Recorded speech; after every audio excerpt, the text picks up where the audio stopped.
As South Australia's chief entrepreneur, Jim Whalley has been appointed to provide strategic advice to enabling entrepreneurialism across all forms of business, industry, and the public sector in South Australia. The chief entrepreneur, together with the Entrepreneurship Advisory Board, will support entrepreneurs to build their capabilities, confidence, and make sure they have the skills to grow a business from concept through creation, to bring their ideas to market and to turn their innovations into commercial outcomes. Jim is the chair and co-founder of innovative defense industry company Nova Systems. A former Air Force fighter pilot and test pilot, he holds a Master's of Business Administration, a science degree, and has completed the Harvard Business School OPM Executive Education Program. Jim is a member of the Sir Roth and Keith Smith Advisory Committee and the Council of South Australia, the board of the Adelaide Festival, and a non-executive director of the Australian Naval Infrastructure. Thanks very much for that kind introduction. I want to acknowledge Irma as well. Irma, the Premier and you pointing out that I'm paid zero is making it very difficult for my subsequent salary negotiations in my next job. So I'm not quite sure what I'm going to do about that. I'd also like to acknowledge Greg Mackey, a good friend of mine. And Greg, I'm going to raise you as an example a bit later on, so I'll apologise in advance. I did have a bit of a speech prepared, but I wanted to make some observations, and it's actually largely based on, I guess, my experience, which I'll talk about in a moment, and just some of the comments that have been made today, which actually I think are quite insightful, and I'd like to reiterate a few of them. First of all, my experience. So, is an Air Force fighter pilot and test pilot, public servant. I sort of think I was. I came straight out of school, and I had been working for the federal government since the age of 17 until I left the permanent Air Force in 2000 and started Nova Systems, and I and then continued to fly as a reservist. Now, the great part about being a fighter pilot and a test pilot is you get to fly all sorts of really cool aeroplanes. The bad part about being a test pilot in particular is for every 1 hour of flying you do 40 hours of paperwork and meetings and speeches and convincing people. And one of the things you have to spend a lot of time doing is telling people that the baby is ugly.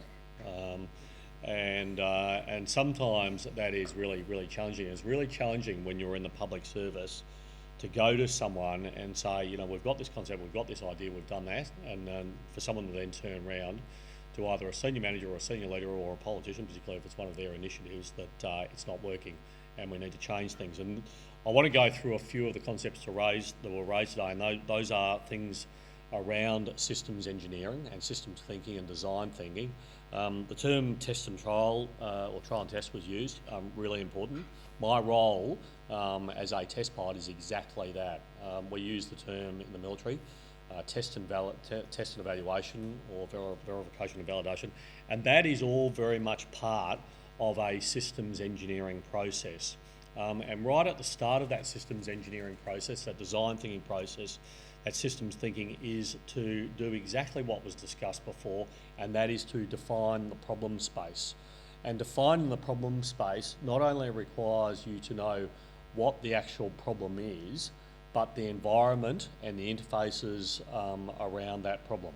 And I used to use, one of the first jobs I had when I started Nova was doing a job for the SA government, and it was around the state rescue helicopter service. And I remember having this very long discussion about what we were trying to achieve, and the sort of view was, we just need to buy this helicopter and do all that sort of stuff. So I said, well, how about we just go back a little bit and try to think about exactly what we are trying to do.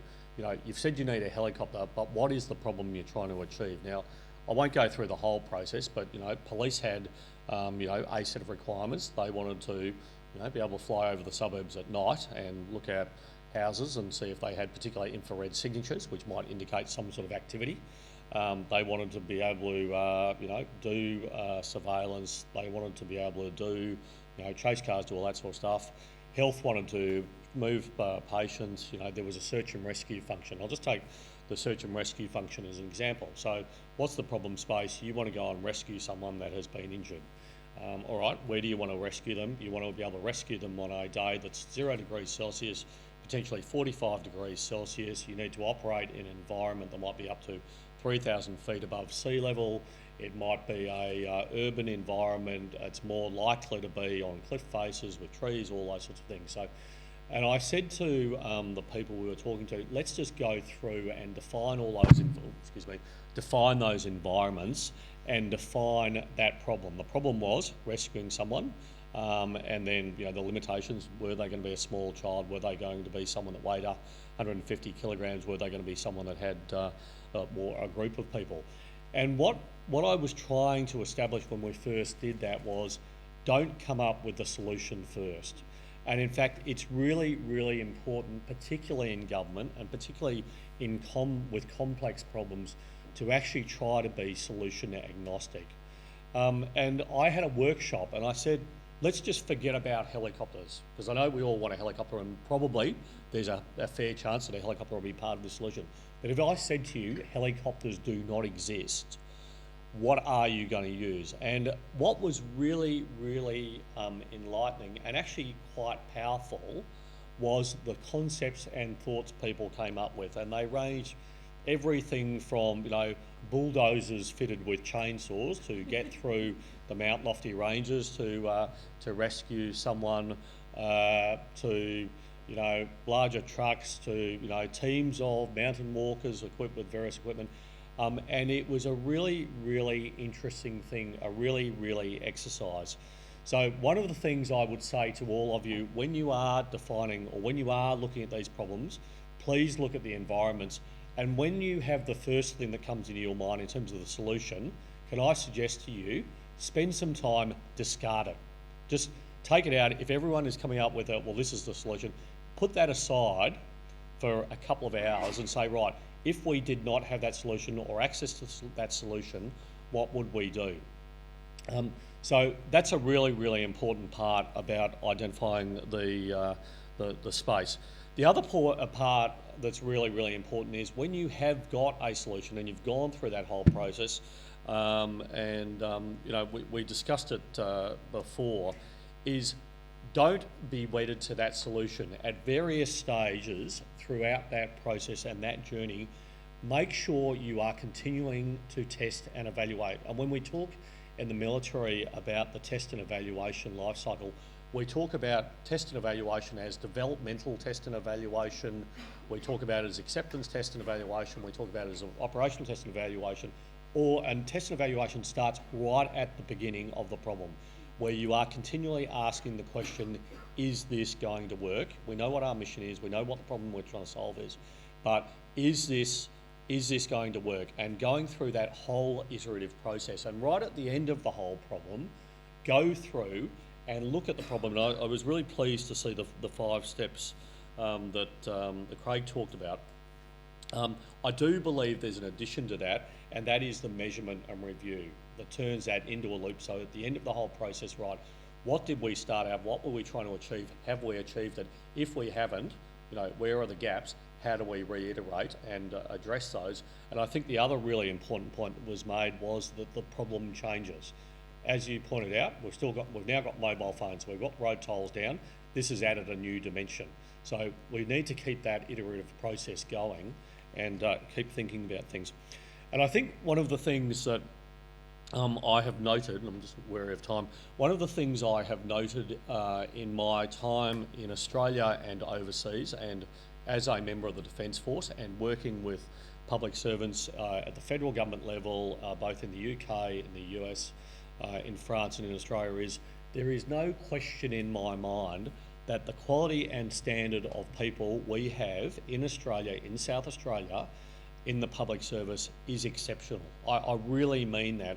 In my journey as as an Air Force pilot and test pilot, dealing with federal government and particularly the Defence Acquisition System, or now the Capability and Sustainment Group, there are exceptional, well-trained people who are well motivated and are very, very bright.